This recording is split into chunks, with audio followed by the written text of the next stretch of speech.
Hello, good morning, and this is Newsline, live from the Newsfirst studios in Dawson Street in Colombo, and it's another wet morning. So do be careful when you're setting about, and pay due respect because the roads are wet. But in the meantime, having braved the weather and arrived in the studios pretty early this morning is that wonderful legal expert, Mr. Gomi Daisri. Very good morning, Mr. Daisri. Good morning. Lovely to have you here. Nice to have you early and chirpy. And traveling again soon? Yes. Where are you going this time? I'm taking a river cruise on Amazon. Wonderful. You don't get anacondas and so on, do you? Plenty. Your wife's not watching this program. Now you're giving her ideas that I shouldn't go. Now then, Mr. Gomin Daisri, well, now that you're here and so on, I thought to take you to, there are several subjects this morning, but one is this question of child abuse. We had this attempt to create some sort of world record, but it depended on the use of hundreds of children who seemed rather put out, made to stand in long queues and so on. Is this a form of child abuse? It's a funny thing. It's hilarious to me to see that children have no right of giving their consent. Whether they say they like it or not, it's irrelevant because they are not competent in law to give their consent. The consent has to be given by parents. Now, if parents are under various threats and influences, especially remember a child in a school is a very vulnerable animal in the hands of the children, in the hands of the teachers, principal, so they can be made to do many things, the parents, to win over their confidence. So if they have brought children, as they say in the newspapers, in 2 in the morning, not provided them necessary facilities of getting them to school by bus or special bus or otherwise, leaving it for them to decide to come early purely because they have consented, I don't think Guinness will accept such a record, because Guinness will never accept a record made under some kind of duress. Now, so therefore, I think both ends, they're very stupid. And what is bad, I understand in this, is that an investigation is to be held. An investigation is going to be held by the chief minister, who happens to be a very close relation of the governor. So now if that couple makes an investigation, it may be a whitewash investigation. To get an investigation through as acceptable, it must have no element of bias. It must be totally impartial. So I think that it is very important that the children's authority gets involved. Most of the time they don't. I think here is an instance which has received publicity. They have got public notice of it. They should intervene and hold an inquiry and finish this nonsense up. Because if this is purely a demonstration, exhibition, to use children for the purpose of satisfying somebody's ego, I think that is very wrong. So, under the law, is there any, what do you think, is there any chance of prosecution somebody? Of course, because not only I think locally, but internationally. I think internationally, can remember what a lot of fuss they made about child soldiers. Now this is a similar thing. If a affected person in society, man, woman or child is affected. Now in the case of men, it will be disabled men. In the case of women, it may be pure and simple women. In the case of children, it's minors. So that such people need special protection. Of course, I don't know for us. There's a lot of talk about feminism today, and they say that women should get certain representation in parliament. Yes. Now this comes in nicely to my next question. You speak about internationally, there will be concern about this level of child abuse that went on. Now then, internationally, they must have, the international agencies and watchdogs may not have couldn't but help notice the use of child soldiers by by the LTTE. They didn't notice, but they took very little interest. Even I think the Sri Lankan head there, I don't know whether they acted sufficiently strenuously against the child soldiers, because it is the LTT that primarily used child soldiers. I don't think Sri Lankan army, except Karuna when he was there, used any child soldier whatsoever. So here is an instance where the foreign agencies did not play the needed role they should have played in the case of child soldiers, taken the LTT to task.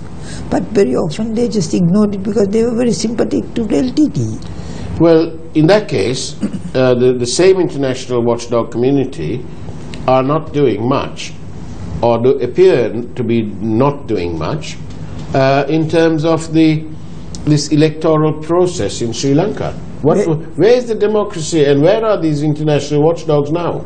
I don't know where they are, because there's so much of child abuse. For example, there is child abuse in church, child abuse in mosque, child abuse in temples. I mean, where are these international busybodies who are traveling around the world, attending conferences? What are they doing? I mean, have they taken any action against, pedophiles?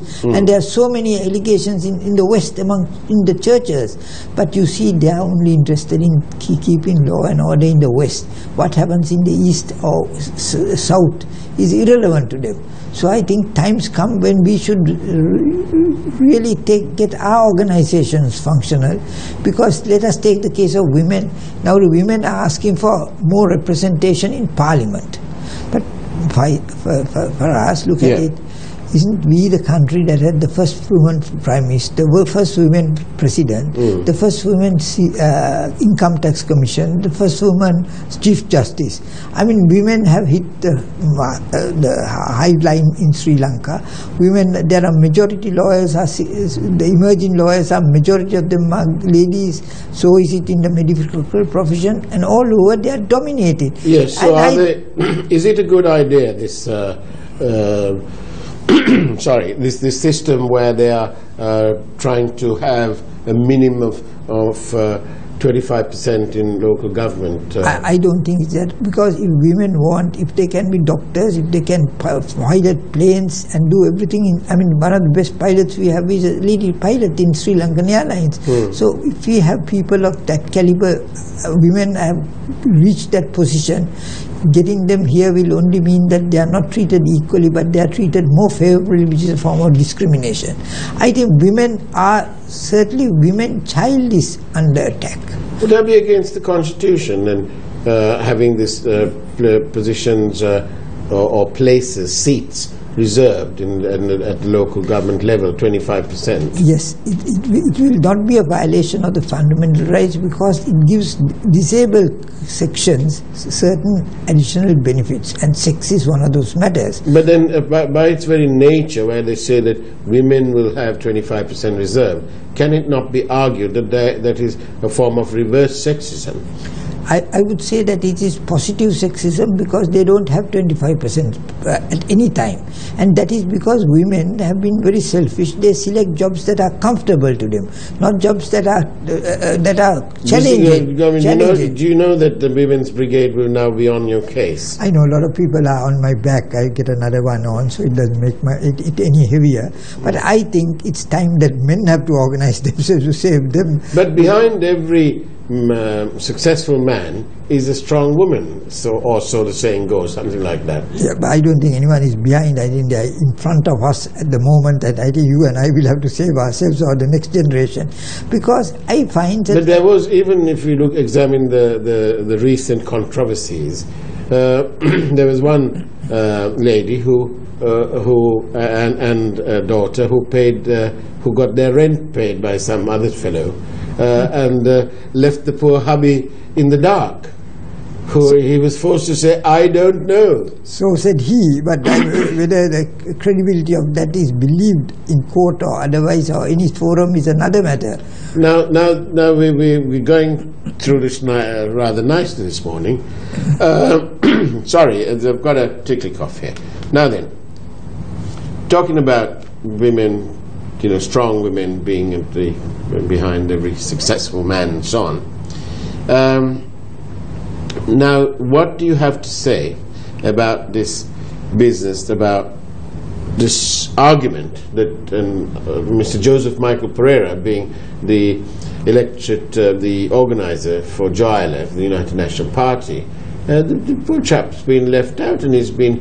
They've turned the loudspeakers off, but of course we recorded everything faithfully and put it out in public interest, as we always do. But, Mr. Govin, what I'm trying to ask you is, now we have the Prime Minister saying that he will intervene to sort out the differences, but to begin with, in the first place, why isn't Mr. Karunanayake merely being an MP?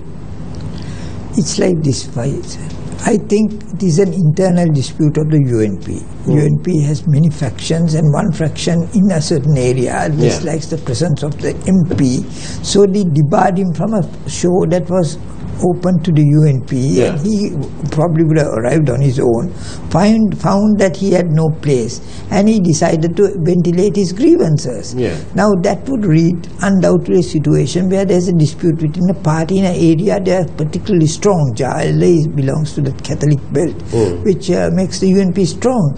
Now I think it's quite right for Mr. Ranil Wickremesinghe to intervene, because I think there should be fast result. Stop these ongoing bickerings and make this run smooth. So I think Ranil Wickremesinghe is doing the right thing without going through various committees and investigations like he did, Do you think he sent Mr. Pereira there? I don't think he would have sent Mr. Pereira there, but certainly he knows there's a problem and he will want to solve it, not like the way he tried to solve the bond issue by appointing 3 insignificant guys to hear an inquiry and now come to findings and put a mandate for them that they can't reach the finality of the matter. So I think in this matter Ranil Wickremesinghe is acting correctly. He wants to stop the thing, and I think he should immediately intervene and put the UNP back into some kind of order if they are running in a disorderly manner. Right. Now then, the messages have started coming. Just to remind all of you there at home, is that you can send your questions right here, and that's by SMS to 0772 300 305. 0772 300 305. Send us your questions and we'll take them up. And I think they'll control room will now play a little card with that number, 0772 300 305. Let's take one question first. Women's representation is a must. Unfortunately, it's delaying the election. But now, no foreign bodies, including the United Nations, can find fault with us in the future. Women's bodies require representation, but women who are prepared to come forward for everything today should not hesitate in coming forward. But coming forward alone is not getting elected. They have to do something popular. They have to get votes. Now I found that last time elections, if you look, some of the women polled the least in the districts, because women are not as aggressive campaigners, so that if women are to be formidable in politics, they have to play the role that they are as good or as bad as men, because they cannot go on the feminism and win votes. But isn't it a good thing? Now then, that's that. But back again to this JILA matter, and there's another viewer saying there that, Ranil Wickremesinghe is all of a sudden become quite popular about doing these things. After the bond thing was highlighted, he made a statement in Parliament. After the Central Expressway was the fault in the procurement process was pointed out, he then saw it fit to make a statement in Parliament. Do you think he'll make a statement in Parliament about this one too? Which one, please? About this JILA business. I don't know whether he will do or not, but certainly he should get involved, and if he doesn't get involved, having promised to do so, he'll look pretty bad. But Mr. Karunanayake is supposedly, allegedly, has an office based at Temple Trees, which is of course the office of the Prime Minister as well. So what do you think the chances are that Mr. Wickremesinghe asked him to go to JILA? I don't think Mr. Wickremesinghe will ask him to go to Jayala, because that's a different district. Now he's in the Colombo district, in the seat of Colombo North. This chap's got nothing to do now. He's not the finance minister, he's not the foreign minister, he's not running the lotteries board. But he's the MP for Colombo North, I believe. He won with a substantial majority, because that's predominantly a Catholic seat. And I think it won't be surprising if he's installed, or if he's parachuted into another area in the south of Colombo. Do you think, Ranil, then the chances are quite possible that Mr. Wickremesinghe is using Mr. Karunanayake to troubleshoot? Because this chap's got a lot of time on his hands, isn't it? But you must remember that UNP had everything going for them. They beat the coalition, they downed Mahinda Rajapaksa, they split the SLFP, they did everything possible to win over the people, but they did one colossal error thereafter. They appointed Ravi Karunanayake, one of the most incompetent people in the area of finance, as the finance minister. That is the cause of much of today's hardships that are caused on economic hardships, because you had a minister who did not understand his subject. I think that's a major error that was caused by by the president. I don't know whether he's a friend or otherwise, but I think Mr. Ravi Karunanayake is a competent minister. He speaks well, he can act, he understands what the problem is. But he accepted somebody else to pay his rent. He did. But he didn't know about it. That's his position. Only his wife and what is it that you say in the legal world? Ignorance of the law is no excuse. That's so. Ignorance of law is no excuse. But then, so I don't know what the bribery commission is doing. What are they twiddling their thumbs? Mr. Faraz, yes. What are all these commissions doing? Well, they're not being allowed to be independent, that's for sure, because if they were, the elections commissioner would have been able to not have been bypassed. Don't say that. If any commission wants to be independent, they can be independent, they can assert. The problem is those who are appointed become absolute feeble cowards. They don't assert, they don't use their strength, their power, their... Look, there is a different... Don't you see a trend? When Governor Mahendran was not given his contract by the President, by President Sirisena, we would have thought that he would have faded into oblivion. Instead, the Prime Minister sort of paraded him about at state events and state meetings and functions like going abroad and so on. And there he was, like a little lost lamb. He was technically not there, but he was, because Kirti Tennakoon had some documents to prove that Mahendran was here, there and everywhere. And so, the Prime Minister seemed to be giving him a cloak of respectability during this whole bond madness. I think Prime Minister tries to re-establish fallen men who are his friends, not keep them around. I think, therefore, the trend is now we can see the same with Mr. Karunanayake. Precisely, he would be the same. I don't think. I wonder whether they'll remove him from Parliament list next time. Well, they ought to if they want to uplift the standing of their party. Obviously, the image of the party is shattered, because I think he was a dismal finance minister. But the problem is who appointed him. If it's Ranil Wickremesinghe, he should take the blame. If it's Sirisena, he should take the blame. Now the other business is, we've done, this child abuse thing, and we've done this. Unfortunately, this attempt to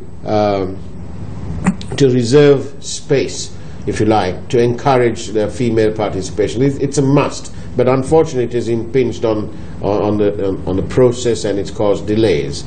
And it was you see, Faraz, you can't get the electorate to vote for a candidate they don't like purely because she's of feminine gender. It must be popular women who move with people, who do service for people, who will be elected.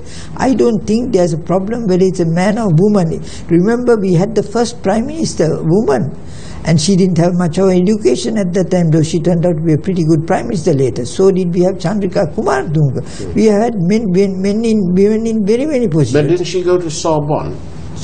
She did go to Sorbonne, but that's President Chandrika Kumaratunga. Yeah. Well, she had a French education, but education, I think Mrs. Bandaranaike, who had no education, was a far more greater Prime Minister than her daughter. So somebody's saying to us, one of our viewers, Ravi K we better tell you who that is, because it's not RK, right? It's Ravi Karunanika, became the best finance minister in Asia. Now you, that is us, are saying that he doesn't know the job. You just said I said that, and I will say something more. Right. Who said it? The Bankers magazine. I have often found that these Bankers magazines buy our magazines and then advertise them as the best. So if you want to believe them, but you can look at ask the people of Sri Lanka how they will grade how life was under Ravi Karunanika. I think he'll get the answer. Another question, or a statement even. The Prime Minister will not, in his opinion of this viewer, will not touch RK, whoever that is, because he can't antagonize him, as RK, whoever that is, knows the secrets of the bond scam.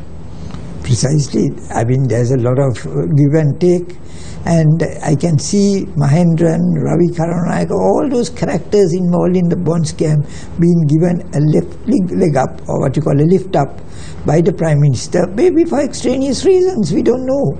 But certainly those who... For anything other than good governance. Certainly people who have been disgraced in the public eye are being rehabilitated. Now that is something that one should not do with public money.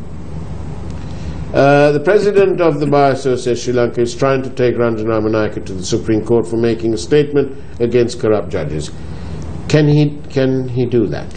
Well, he can do it on his own. He didn't seek the services of the agencies. I mean, if the Bar Association wants, it can do a lot. The trouble is the Bar Association wants to shove things onto other people. Let URPRA go to court and file action, and then we'll see what the result is. How can we not believe our finance minister? This is back again to RK. If you get to RK, I mean, how many politicians do you believe? How many politicians speak the truth? How many politicians hold out promises? How many promises are assured? What about the Minister of Local Government and Provincial Councils, Mr. Mustafa? Yesterday morning, around this time, on this program, he told me, and I've written it down in my book, that the elections will be held in January 2018 and in March 2018. So let's hope he's correct. He's my friend. I know him as a lawyer. He's a young lawyer. Do you think he has every intention?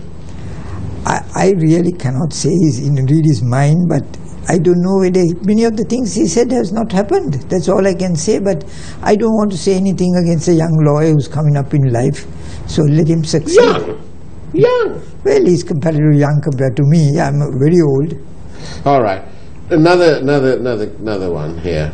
Won't we end up with a lot of male politicians' wives, girlfriends and daughters? We might end up with a lot of women ministers and MPs with a lot of boyfriends and... But then if they're in power, let's say, do you think the roles will be reversed? Because maybe they'll come to a special commission of inquiry and say, well, I don't know, because I was working like a dog, and my husband got the rent paid by a common friend. Very likely, Faraz. I think now you are getting closer to the mark. That is what will happen. Men and women, whoever are honest and sincere, will tell the truth. But in this country, Faraz, we have some queer systems. Yeah. Now in England, for example, somebody in the West, when they take an oath, it means much, because oath has a value. In Sri Lanka, they take an oath in court and tell all the fibs, because I don't think oath has any value in Sri Lanka. This holding a Bible or saying something, you're affirming yourself, doesn't mean that you're testifying the truth, because there must be a value behind an oath. And in the West, I find a lot of Westerners do admit things that Easterners will not admit. Sri Lankans won't admit. It's the culture. Oath has a value in those countries. Oath here is a joke. It's a foreign importation which no one cares two hoots. Now then, the most courageous act is still to think for yourself aloud. So said Coco Chanel. That's very correct, but not only should you be able to say things in public, but you must be able to act independent in public, act, and then look at your results and let anyone blame you or criticize you or praise you. Right. In that case, we've got a few more minutes, 5-6 minutes left, and I want to take you to this matter about the Central Expressway. Now, it's not really about the Central Expressway. It's more to do with a departure from the guidelines that guide the government officers to do with national procurement, so that there is no conflict of interest, so that there is no partiality. It ensures impartiality, and that is obviously what was in the mind of the legislators when they put things up, like the project committees, the cabinet appointed negotiating committees, the standing cabinet appointed procurement committee, and so on. All these wonderful instruments, if you like, are in place to ensure fair play and a level playing field. Both matters, I think, are part of the manifesto of this incoming unity government. But what we find is that, first of all, we find that a very suspicious bid comes in, complete with no bid bond. And so the other two companies are not responsive, so it should be cancelled. Instead of it being cancelled, a mysterious second round is announced to those three people, those three companies, and a mysterious arrival of a fourth company. Now, we don't know how that fourth company came to the scene. It wasn't recommended by the Japanese ambassador in Sri Lanka, because he only recommends three others, and that too not by going to the Overseas Construction Association of Japan, where there are 93 members, including 50 permanent members, so top grade ones, and instead relies on some local commission. So the minister then tries to cancel an ongoing bidding process and promotes another company. They are later found to be non-responsive enough, and they're disqualified by the cabinet appointed negotiating committee. And then, remarkably, the minister has a meeting. This is completely outside of the rules for a minister to get involved in the tender process, Mr. Gomin. What on earth is happening? Why aren't they respecting the rules and regulations? Paras, I must say, I'm not a know-all, but let me understand your question and answer it, please. Yeah. Now, what I can see is there's an established procedure for tender procurements. Absolutely. And that has a system where politicians are out of the market, but they get experts, like skilled persons in the relevant subjects, appointed as the tender board technical committees and an evaluation committee, and a final design, even the decision is made away from politics. Yeah. Now, even when it comes to politicians, you keep out the ministers. It's the cabinet approved. Yeah. So it is not an individual decision, but a collective decision, because these are huge sums, and this is where money can be tossed around and fallen into wrong hands. Indeed. So one has to be very careful, and if you're careful, if you follow the rules, there's no problem.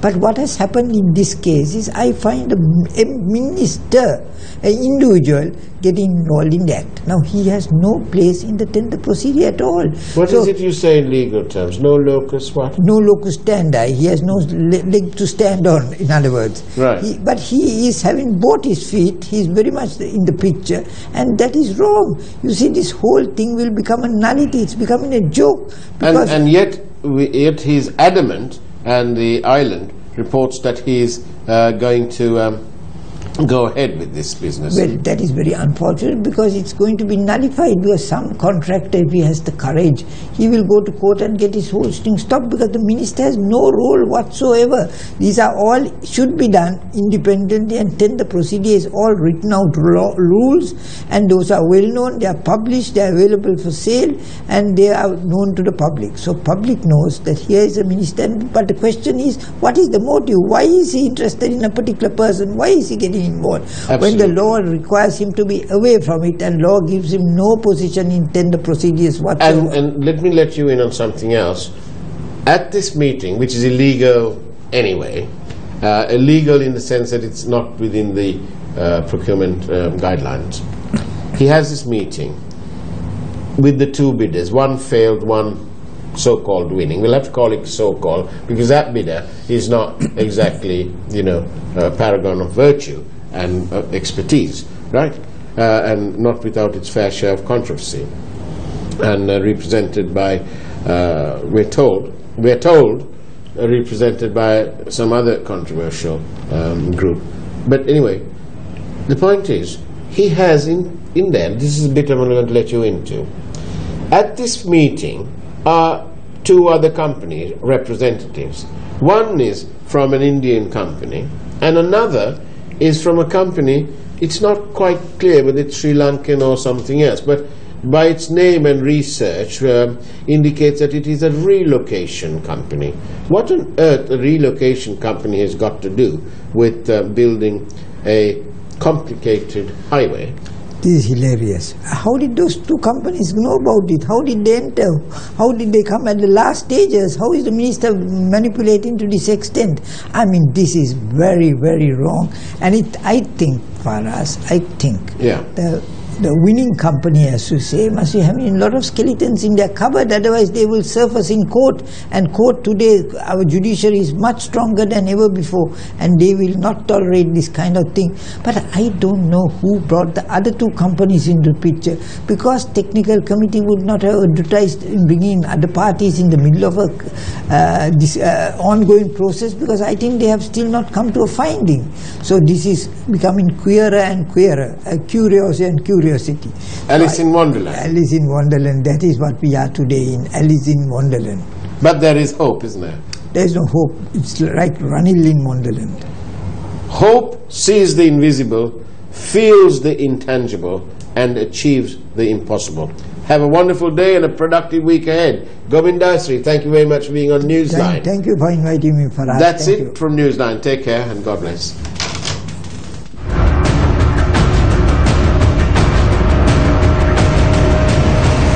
News First, Newsline with Faraz Shaukat Ali.